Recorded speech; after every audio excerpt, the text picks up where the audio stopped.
Ngayong umaga po muli si ay po tayo ng lugaw ni Kuya Henry. Dito lang po sa Escos, part of Las Piñas. Henry, magandang umaga. Ano ba yung mga product mo dyan? Tingin nga.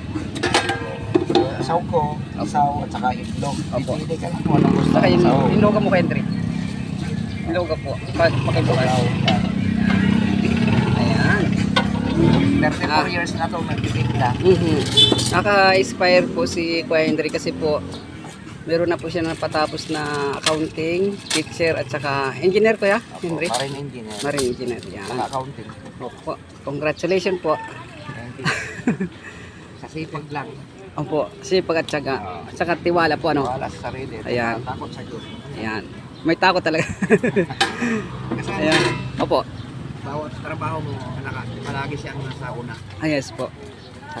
Para sigurado po ang tagumpay. Oh. Ayan. Andyan po si Kuya magbubuko. Pwede rin po kayo mag-order ng buko dito. Ayan. Ayan. Okay. Kumain din po ako dito kaya napunta ko dito kay Kuya Henry. Hanggang sa muli, Kuya Henry. Congrats po. Salamat. God bless.